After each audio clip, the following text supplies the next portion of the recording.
A tech millionaire, known for being practical and never trusting his gut, chose a girl with muddy shoes and messy hair who walked into the interview like she didn't need anyone's approval. No polished resume, no fancy degree, no excuses, just a direct gaze, and one answer that left the whole room speechless. The choice stunned people in the company. They thought he messed up. But did he really? Or was that moment, the moment he chose something different, the start of the most unexpected journey of his life? Before we dive into this story, we'd love to know a little about you. When do you usually listen to stories like this? On your commute, during your lunch break, right before bed, or maybe while cooking up something delicious? Drop a comment and let us know, because sometimes the little stories you share end up inspiring someone out there. Now, let's find out what really happened between a messy girl and a CEO who seemed incapable of feeling anything beyond profit. In the executive boardroom of Miller Tech, where everything was so sleek and polished it made you afraid to breathe too hard, a girl stepped in wearing a wrinkled shirt, mud-splattered shoes, and hair that looked like it had just raced the rain. She walked in like the place didn't shake her. Like the real dress code violators were the suits sitting stiff around the table. Jack Miller, 32, Millionaire CEO, a face like stone and eyes trained to judge, raised one eyebrow. He didn't say, "Are you in the wrong room?" but his stare screamed it loud and clear. "Jenna Brooks." The girl said her name and pulled a slightly damp resume from her backpack. The HR assistant looked her up and down, trying not to laugh. Jack stayed silent. Everyone in the room waited for him to chuckle or stand up and kick her out. But the first thing he said was, "You do know this is the interview for the executive assistant position, right?" Jenna placed her resume on the table, eyes locked on his. "I know. And you think showing up looking like that is appropriate? You think picking people based on how they look is smart?" The room froze. Jack stared at her a few seconds longer than usual. "Do you have any work experience?" he asked. "No, but I can handle a crisis better than at least 3 people in this room." The air was tight like a stretched wire. Another candidate whispered something. Jenna didn't turn, but fired back instantly. "Don't whisper about someone behind their back if you're not good enough to say it to their face." A few glances were exchanged. She's either crazy or seriously confident, or both. Jack crossed his arms and shifted in his seat, a rare move from him, which meant, at the very least, she wasn't boring him. "Let's say I gave you a shot. What do you think you could actually do in this role? Don't let's say it, ask for real." "All right," he gave a slight nod. "If I hired you, what would you bring to the table?" Jenna took a breath, calm and unhurried. "I'd help you see the gaps your senior advisors are too full of themselves to notice. I'd ask the questions no one else dares to ask. And if needed, I'd tell you that you are the problem." Someone coughed, choking on their drink. Jack let out a dry laugh. "So I'm the problem?" "Not sure, but if you think hiring someone just to nod along is smart, then yeah, you're the problem." Jack looked at her like he was measuring something equal parts irritating and intriguing. Was she fearless or just too tired to be afraid? He stood up. "Everyone else can leave." The room froze. The assistant blinked. "Sir?" "Out, I want to speak with her alone." Jenna didn't move, didn't flinch. Once the room was empty, Jack looked her straight in the eye. "You know I don't hire based on impulse. I know. You've got no degree, no experience. I've got a brain and honesty, both things missing from the other resumes." A long pause. Finally, Jack said, 30 days. You'll be a temporary assistant. If it doesn't work, you're out." Jenna didn't smile, didn't rush to say thank you. She just said, "No need for gratitude. I came to work, not to be grateful you spared me a shot." As she walked out, Jack watched her go. The mud from her shoes left tracks on the floor. Messy, out of place, and strangely, it didn't bother him. That girl, Jenna Brooks, had just silenced an entire room without raising her voice. Jack replayed her last words before she left. Not an apology, not a thank you, just one simple line that actually made him laugh. "I'm not here to impress you.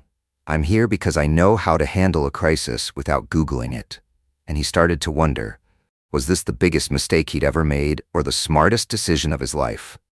Jack Miller leaned against the conference table, eyes still fixed on the door where Jenna Brooks had just disappeared.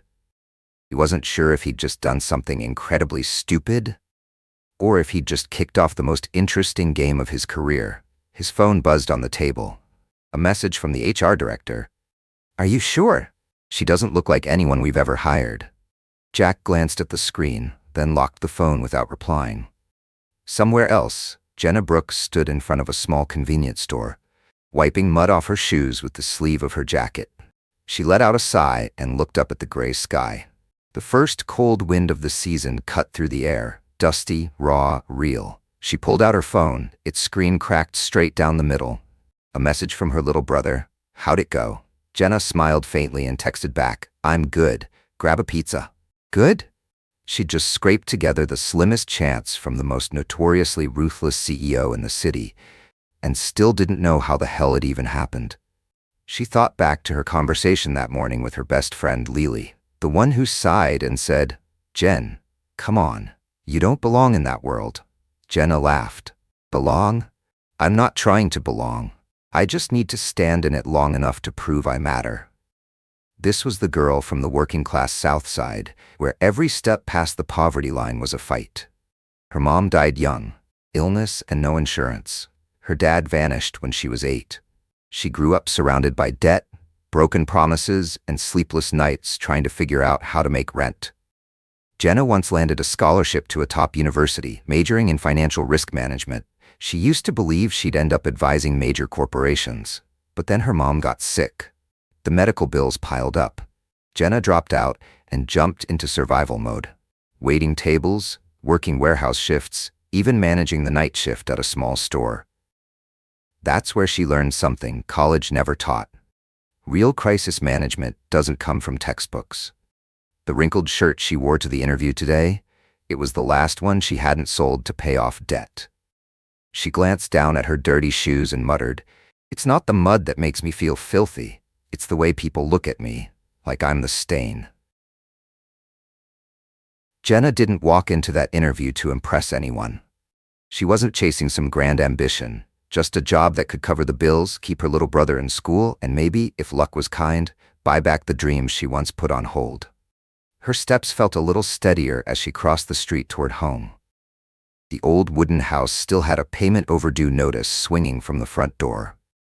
In the kitchen, her younger brother Max was chewing on a slice of cold pizza. When he saw Jenna, he jumped up. "How'd it go? Did you get it?" Jenna dropped her backpack and ruffled his hair. "Temporary. 30-day trial." Max scrunched up his face. "Doesn't sound too solid." She laughed and nudged his leg with her foot. "Kid, nothing around here is solid, except the fact that if you don't do your homework, I'll skin you." Max giggled and jumped onto a chair, striking a superhero pose. In that moment, Jenna remembered exactly why she was taking this risk. Because of him. Because a few years from now, he needed to be in college, not bussing tables like she had. Max leaned in and gave her a tight hug, whispering, "Are you tired?" Jenna shook her head. "Tired, yeah, but if it's worth it, I can handle tired." His eyes sparkled. Jenna hugged him back, just a little tighter, silently promising, even if she had to crawl through the mud, she wasn't going down. That night, sitting alone under the dim yellow light, Jenna opened her old laptop and started digging up everything she could find on Jack Miller. She knew the next 30 days weren't going to be easy. The man was infamous for his impossible standards, and his firing speed was faster than his company's stock growth. But Jenna Brooks had no backup plan, and she wasn't here to beg for mercy. She typed a few lines into her notes. Jack Miller, CEO, cold, calculated, extremely sensitive to failure. Company undergoing restructuring after internal scandal. Risks, shareholder pressure, leaks, unstable executive team.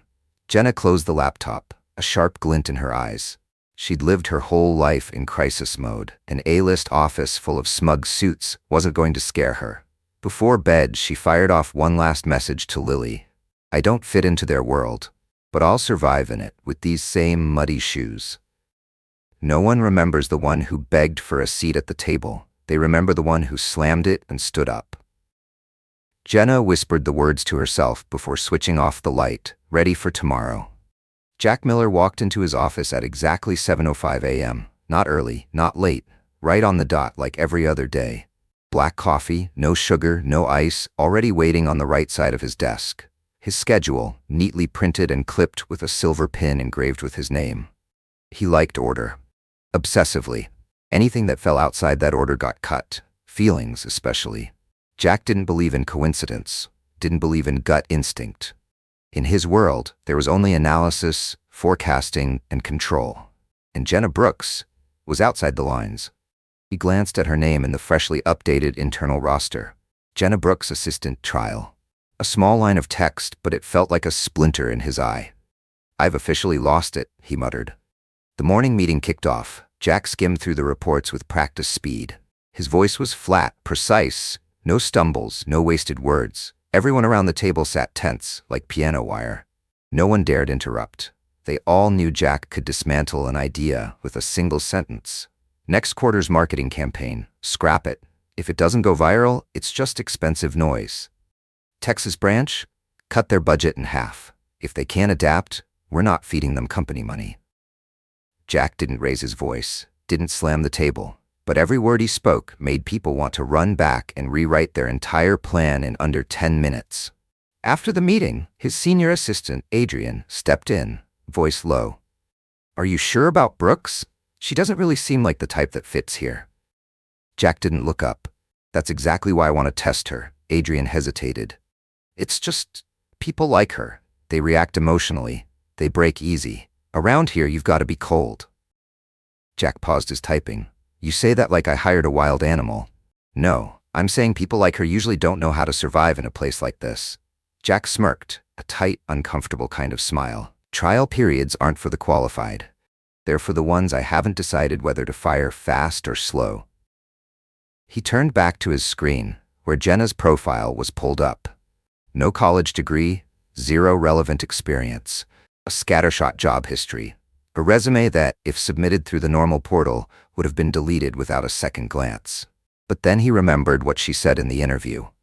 "I know how to handle a crisis without Googling it." If you've made it this far and that line hit you, drop a love in the comments and let us know. Jack hated arrogance, but he couldn't deny it. She had something he called reckless courage, the kind most of his suit and tie employees completely lacked. In the past, Jack had trusted emotion. Once. And that one time he got stabbed in the back by his company's co-founder and the woman he once planned to marry. Since then, he made a vow. No emotion, no trust, no repeats. He invested in data, in people with clean metrics, in logic and strategy. Every relationship, whether partner or employee, was a transaction. Emotion, no ROI, no point. Once at an investor party, a girl asked Jack, "Have you ever been in love?" He answered without hesitation, "I love anything with quarterly growth potential. People don't make that list." Someone laughed, someone else got chills, and Jack, he took another sip of wine and left early. Now, staring at the name Jenna Brooks on the temporary staff list, Jack wasn't sure why he'd picked her. Curiosity? Arrogance? Or maybe, just to prove to himself that his instincts weren't completely dead. He buzzed Adrian back in. "Assign Brooks a task." "What kind of task?" "Prep the internal strategy report for Thursday's board meeting." Adrian's eyes widened. "She doesn't even have the background." "Exactly. I want to see how she handles it. And if she pulls it off, then maybe I'll start believing emotion isn't total garbage." Adrian laughed. Jack didn't, because in his mind, a voice spoke, uninvited, sharp. "Are you testing her, or just waiting for her to fail so you can feed your own ego?" And for the first time in months, Jack didn't have an answer. He spun the pen between his fingers, eyes cold as ever. But somewhere beneath the surface, a thin crack, no name, no shape, had started to form. Monday morning, 7:58 a.m., sharp. Jenna Brooks stepped into Miller Tech for the first time as a trial assistant, a title that made people stare just a little too long and made her grip her backpack straps tighter to keep from turning around and walking right back out. The 27th floor office was wide, cold, and clinical. White lights bounced off the polished wood floors. Everyone looked dressed for a White House briefing. And Jenna? She was still Jenna. Hair tied up neatly, shirt ironed better than last time, and the same old shoes. This time, mud-free. A few employees walked by and gave polite nods, but their eyes said everything else. Who is she? How did she get hired? How long is she gonna last? Jenna shrugged. She didn't blame them. In places like this, appearance was the first passport, and all she had was a visitor's pass. Jack Miller stepped out of the conference room at 8:02. He spotted her waiting and gave a slight nod. "Come in. No one told you to be exactly on time, but I don't need someone who's 2 minutes late." Jenna didn't flinch. She simply followed, silent. But in her head, she made a mental note. Communicating with Jack Miller requires an emotional translator, which, unfortunately, does not exist. Inside his office, Jack handed her a thick stack of documents. "Thursday afternoon, I'm meeting with the board," Jack said. "You've got 3 days to read all of this, identify the top 3 risks the company's facing, and give me clear, concise solutions I can present in 5 minutes. Jenna flipped through the stack. Financial reports, growth forecasts, market analysis, both internal and external. 3 days? She asked. Jack crossed his arms. "I don't need a deep dive. I need the perspective of someone outside the system. A clean eye." Jenna frowned. "And if I'm wrong?" "If you're wrong, you're out." She looked him straight in the eye. "No further guidance?" Jack shrugged. "If you need instructions to think for yourself, you're not the kind of person I hire." Jenna nodded and took the stack. "Got it. I don't need hand-holding." Jack watched her leave.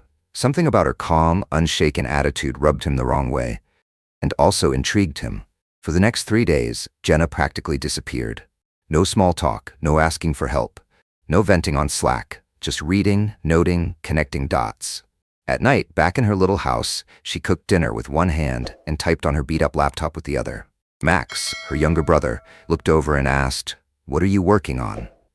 "Trying to figure out how this company's digging its own grave," she said. Thursday afternoon, the boardroom, normally reserved for the uppermost tier, was filled for the shareholder meeting. Jenna stepped in with a clean, tight slide deck in hand. One hand trembled slightly, not from fear, but from knowing every eye in the room was questioning why she was there at all. Jack sat at the head of the table. He gave a small nod. "You've got 5 minutes," Jenna began. "The company's top 3 risks right now aren't external, they're internal." A soft cough, a sidelong glance. "First, vertical disconnect. Departments are operating like isolated machines with no unified strategy. Second, customer data is being cross-leveraged without transparent oversight, high risk of violating personal data laws. Third, employee trust is collapsing. Recent internal surveys show over 60% of staff feel easily replaceable." Jenna paused. The room went silent. "Solutions?" Jack asked, his tone unreadable. Jenna replied, "Steady. Establish an independent internal oversight unit reporting directly to you, no middle layers. And if you want to repair employee trust, start by showing them their value isn't tied only to KPIs." A regional director scoffed. "The real world doesn't run on pretty-sounding lines." Jenna turned to him, eyes steady. "You're right. It runs on money. And a company that can't keep talent won't keep money for long either." The room went heavy. Jack said nothing. He just looked at her for a few extra seconds, then moved to the next slide. After the meeting, Jenna returned to her desk and found Adrian waiting. "You think you just scored points with the boss?" he asked. Jenna answered flatly, "I'm not here to score. I'm here to work." Adrian gave a cold chuckle. "Hope you survive the 30 days. She looked at him, then said slowly, "I didn't come here to survive. I came to see if they dare keep someone like me." The line stopped Adrian cold. As for Jenna, she just sat down, opened her laptop, kept typing. It was only day 4, and she had no intention of slowing down. Day 12 of the 30-day trial. Jenna Brooks sat quietly in the records room, surrounded by stacks of old contracts. Not because anyone told her to, but because something felt off. That gut feeling had sparked during yesterday's meeting when a regional director pitched next quarter's growth strategy. Everything looked polished, too polished. Slick slides, logical numbers. But one growth chart had been partially folded. A small thing. But Jenna didn't believe in coincidence. She'd seen that kind of fake perfection before, back when she was a shift manager at a retail chain that collapsed under debt because upper management hid losses too well. The death of a system doesn't start with red numbers. It starts when everything looks like a dream. While coworkers chatted in the pantry, Jenna requested access to the contract archives and started combing through every internal report tied to the South River branch, the one being praised for its explosive growth. What she found? 3 investment contracts recorded revenue before the official signing date. A classic case of pulling numbers forward to dress up the quarterly report. If this issue was more widespread, it wouldn't just be bad optics, it could trigger a full-blown financial fraud investigation. She printed everything, marked the discrepancies in bold red ink, then snapped photos and sent them straight to Jack Miller. With one line attached, "You said if I was wrong, I'd be out. But if I'm right, we've got a serious problem." Jack was in the 15th floor gym when the message came through. He frowned, dropped the weights, wiped the sweat from his face, and checked his phone. After reading the entire thread, he called Adrian immediately. "I want every South River contract audited this afternoon." Adrian blinked. "What's going on?" "Just do it." Jenna flagged something big. There was a pause, then Jack said quietly, "And for the first time I've seen someone actually handle a crisis without needing Google." That afternoon, Jenna was invited to a sudden internal meeting. Regional directors, corporate lawyers, the finance team, everyone was in the room. Adrian opened the session with a straight report. 3 contracts were illegally backdated. If external auditors catch it at the wrong moment, the company could face accusations of falsifying financial reports. The room thickened with tension. One regional director, the same one who once scoffed at Jenna, turned to look at her. This time, the condescension was gone. Jack stayed silent for a beat, then turned to Jenna. "How'd you catch it?" Jenna answered plainly. "I spotted an inconsistency in the slide, got curious, pulled the original contracts. The signing dates didn't match the reported revenue. That's it." A simple line. But in a room full of MBA degrees, no one had done that in the last 3 quarters. One person slowly nodded. Another exhaled, long and low. Maybe, just maybe, a few in that room were starting to fear her more than they dismissed her. Jack leaned forward, arms on the table, eyes on Jenna. "If I hadn't brought you in for this trial, what would have happened?" "Probably wouldn't show up until next quarter's audit," she said. "And by then, the media would have turned it into a full-blown scandal." Adrian cut in. "Stock price could drop 15% overnight." Jack nodded, expression flat, but something in his gaze had shifted. That night, Jenna didn't go home. She sat in the lobby of the building, eating instant noodles, her laptop open, eyes locked on rows of contracts she was still combing through. Jack happened to walk by, just finishing a long call with the board. He stopped. The sight in front of him, a small woman in a wrinkled shirt, typing like the rest of the world hadn't already gone home. "You're still here?" he asked. Jenna looked up, surprised to see him. "I'm reviewing a few more contracts. Looks like South River might not be the only one." Jack sat down across from her. Something he'd never done before. "What do you want?" he asked. Jenna looked at him, tilting her head slightly. "What do you mean?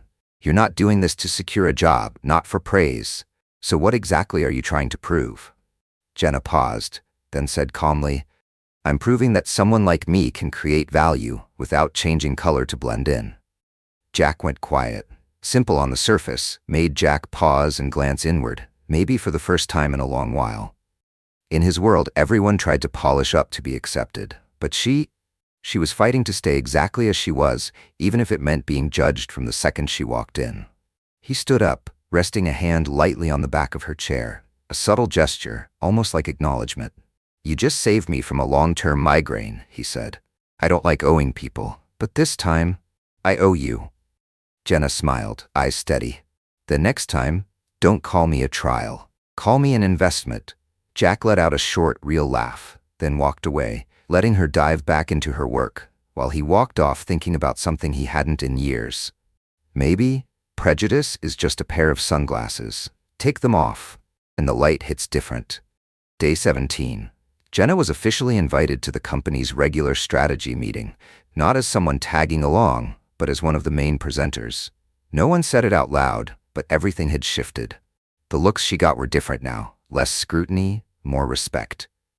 People started conversations instead of avoiding her. A few even asked if she could share her slide deck after the meeting. Adrian, the same guy who once saw her as a liability, now spoke to her with a noticeably more professional tone. Jack Miller stayed cold on the surface, but his emails no longer ended with JM. Now it was simply Jack. A small detail, but Jenna noticed. The distance was shrinking. That afternoon, in the executive floor's private elevator, Jenna stood next to Jack, silent. She never spoke unless it mattered, and he wasn't the type to fill silence with noise. Then, unexpectedly, Jack spoke. "You're performing better than 80% of the people I've ever hired. That's a data-backed statement, not flattery." Jenna glanced at him. "I'll log that. Not sure I believe it yet." "Don't. Just use it to negotiate a raise later." They both laughed, softly but genuinely. For the first time, something between them felt like alliance. Friday night. Jack hosted an investor mixer at a 5-star hotel. Not overly formal, but definitely not for outsiders. Jenna was invited. A privilege reserved only for those in the inner circle. She wore a borrowed black dress from Lily, who'd told her, "You don't need to be a princess, just don't look like you got off on the wrong floor." As Jenna stepped into the lobby, Jack was already speaking with a group of guests. He saw her, and for a split second, paused. Just a flicker, but it was enough for someone in the group to catch it. She moved first. Tall, brunette, poised like someone who never needed to speak up to be heard. Before Jenna could reach them, the woman glided over. "Long time no see, Jack." Her voice was soft as wind and sharp as a razor. Jenna didn't even have time to react before Jack gave a slight nod. Emma. Emma, his ex. Also a strategic investor from a major London fund. The one who pulled her money after the scandal, then vanished. Emma turned to Jenna and extended her hand. "Emma Wells, I assume you're the new assistant?" Jenna shook her hand, holding eye contact. "Jenna Brooks. I work directly with Jack on internal strategy. Not exactly an assistant, at least not the kind who brings coffee." Emma let out a soft laugh, thin, but not rude. "Oh, I like the direct ones. Jack's always had a thing for women like that." Jack cut in, his tone low. "Emma's here to talk about reinvesting. Is that so?" Jenna said, not looking at Emma, but locking eyes with Jack. Emma blinked slowly. "On the condition that the executive team is stable and not compromised by personal entanglements." Jack turned slightly toward Jenna and said under his breath, "You don't have to stay. I'll update you later." "It's fine," Jenna replied. "I know when to step back, but if this affects internal structure, I have a right to be informed." The air tightened. Emma laughed again, this time clearer, sharper. "Oh, Jack, looks like you found yourself a new version with claws. Careful." Jenna didn't flinch. She just looked Emma dead in the eye, calm and steady. "I don't have claws, I have principles, and I don't use them to cling to anyone, not even a CEO." The next morning, Jenna arrived early. Jack was already there, as always. He looked at her and spoke first. "About last night?" "It's fine," Jenna cut in. "I don't own you. I have no right to ask who you talked to, but I do have the right to think about where I stand." Jack went quiet, then said, "Emma wants back in, but only if I keep the company emotion-free. You know what that implies." "She wants me out." She didn't say it outright, but almost. Jenna nodded. "So what's your call?" Jack looked at her. Direct, no detours. "I lost her once, and almost lost the company with her. But I'm not trading everything again for a check that can disappear as fast as it arrives." Jenna said nothing, but something in her eyes softened. Not because it sounded nice, but because, for the first time, she could feel it. Jack was putting his trust in something you couldn't measure in numbers. He stepped closer, voice calm. "This isn't about emotion. It's about principle, and I choose to keep the one who brings real value." Jenna smiled just slightly. "Then from now on, I'll work like this company is mine, and if anyone wants me gone, they'll have to buy me out, at a premium." Jack laughed, this time no restraint, the real kind. Somewhere in this cold, polished office, something was beginning to take root.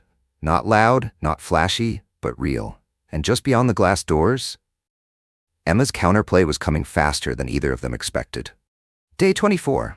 Jenna walked into the office carrying a weight she couldn't shake. Last night, Emma had officially submitted her proposal to reinvest in Miller Tech, along with a list of conditions as long as a defense budget. Buried inside was Clause 3.2, restructure executive team, including removal of any personal relationships that may influence the CEO's strategic decision-making. A polished, legal way of saying, get rid of Jenna Brooks. She wasn't shocked. She'd predicted it. But seeing it, black ink, bold type, still hit like a slow, deep bruise. In the morning boardroom meeting, Jack read the document line by line, his face carved from stone. The entire executive team sat in tense silence, waiting for his reaction. No one dared to speak first. Emma, poised on a video call, sat upright, lips pressed into a tight line. I don't want personal matters interfering with this company again, Jack. He didn't answer right away, just asked, evenly. And if I don't agree, then my fund will redirect its investment to your direct competitor. She paused, just long enough, then added, and I'll make sure Forbes knows within 24 hours. Jenna stood at the back of the room, half hidden behind a column. She said nothing, didn't move. She just watched him, waiting, not for a defense, but for a decision. After the meeting, Jenna stepped into his office on her own terms. Say it straight, she said. I don't need the polite version. Jack kept his eyes on the screen. I haven't decided yet. Jenna's brow tightened. Do you need me to remind you who I am in this company? You're the person who forced me to redefine what value means. The only one who's made Adrian change his tone, and the only one here who's ever had the guts to tell me I was wrong in front of the board. He paused, turned, locked eyes with her. Jenna gave a dry smile. Thanks, but the question stands, me or Emma's investment? Silence. Then Jack finally spoke, slow, steady. You're the only thing in the last 5 years I haven't measured in numbers. Jenna didn't know whether to feel moved or furious. And yet you're still hesitating? Because this isn't just about you and me anymore. It's the company, hundreds of employees, the future of everyone who trusts me to keep Miller Tech standing. Part of Jenna understood. The other part, the one with a heart, wanted to scream, what about me? But she just took a deep breath. You don't need to choose me, she said. I'll help you the only way I can, by leaving before you're forced to choose. Jack's face shifted, a rare crack in the armor. No, Jenna, don't, she cut in.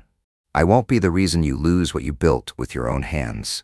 I just need to know, if I walk away, you won't pretend I was never here.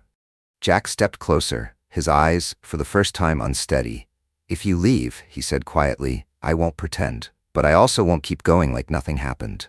3 days later, Jenna handed in her resignation. No announcement, no drama, just a short letter left on Jack's desk. I didn't come here to be chosen. I came to know that if I have to leave, I'll leave with no regrets. Day 28. Emma sat with Jack in the top-floor boardroom. The partnership contract was ready. All that was left was one signature. You did the right thing, Emma said softly. Emotion is a luxury in business. Jack looked at the pen, then set it down. You're wrong. Emma froze. Jack stood, facing her head-on. I spent my whole youth turning this company into a machine. Cold, clean, efficient. And I succeeded, but then a girl showed up, mud on her shoes, no degree, and she saved that machine by seeing what no one else dared to. She may be right, Emma said slowly, but are you sure she's not your weakness? Jack shook his head, gaze sharp. She's not my weakness. She's the reason I remembered I used to have instincts. He slid the contract aside. Thank you for the offer, Emma, but if the cost of your investment is this company's soul, I'd rather fail the right way. That afternoon, Jack showed up at Jenna's door. No bodyguards, no luxury car, just a man in rolled-up sleeves holding a takeout box. You're a terrible cook, he said. So I brought food. At the very least, let me handle logistics when it comes to love. Jenna laughed, eyes glistening. You think food's enough to make me come back? Jack didn't blink. No, but I do think if I didn't show up today, you'd be further away tomorrow, and I can't lose you just because I got too good at needing no one. They stood there, saying nothing more. No sweet speeches, no rosy promises, just presence and a choice. Between reputation and love, Jack chose the one thing that couldn't be measured. 1 month later, Jenna Brooks was no longer a trial assistant at Miller Tech. She was now the Director of Internal Strategy, a brand new position Jack created because, in his words, there wasn't a role worthy of you, so I had to build one. She didn't take the bus to work anymore. But she still kept her old shoes cleaned, tucked in a drawer, a quiet reminder of where she started and how far she'd walked. Jack was still Jack, cold, logical, precise, but those closest to him had started to notice subtle changes. Not loud, not obvious, just sometimes he let people finish their thoughts. Sometimes he asked, "What do you think?" instead of saying, "Here's what I want." And sometimes, rarely, he smiled when Jenna nudged his chair under the boardroom table. A silent tap, a quiet message. You're being stubborn again. That night, Jack and Jenna stood side by side at the launch event of Miller Tech's newest product, the company's first major success since the South River crisis. The office buzzed with energy. Media lined the walls. Stage lights cut through the night like sunlight. When Jack was invited to speak, he stepped onto the stage. Black suit, simple tie, same composed presence. But tonight, something in his eyes had softened. "This success isn't the work of one person," he said. "It comes from those who dared to see what others ignored, even when they didn't have a title that gave them permission to speak." He paused and glanced down toward where Jenna stood. "And over the past month," Jack continued, "I've learned something from someone who first walked into my office with mud on her shoes. Being different isn't a flaw to hide. It's a gift, if you're brave enough to recognize it." Silence. Then applause. Not the polite, expected kind, but real applause from people who once questioned if Jenna belonged. Now they knew. If she hadn't been here, they might have lost everything. As the event wound down, Jenna stood alone by the glass hallway, gazing out at the city stretched beneath them. Jack walked up beside her and handed her a glass of water. "What's on your mind?" he asked. "I was just thinking," Jenna said slowly, "that I used to believe I didn't belong here. But maybe no one belongs anywhere until they stay long enough to change it." Jack nodded quietly. "And you did change it, including me." Jenna smiled. "No, I just reminded you who you were before you became the man everyone was afraid of." He let out a soft laugh, then gently squeezed her hand. No fanfare, no declarations, just presence, and something that finally felt like home. Love sometimes is simply one person choosing to stand beside another, even when the whole world says, "You two don't fit." Jenna Brooks once walked into a world that didn't expect her. Muddy shoes, no degree, no connections. All she carried was one thing: the belief that being different should never be a reason to be dismissed. She didn't change to fit the mold. She made the mold shift, forced it to re-examine what real value looks like. And in doing so, she didn't just find her place. She found the one person who saw her, exactly as she was. Jack Miller, a man who once believed emotion was a weakness, finally understood. What keeps a company alive isn't just logic. It's trust. It's instinct. It's someone brave enough to say, "I'm not like the others, and that's exactly why you should listen." What about you? Have you ever been judged for not fitting in? Have you ever chosen someone not because they were perfect, but because they were real? Drop a comment below and share your story. Who knows? Someone out there might need to hear exactly what you're about to say.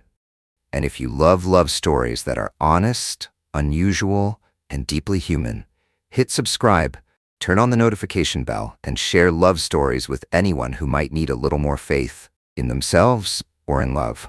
Because here we believe true love doesn't come from being a perfect match.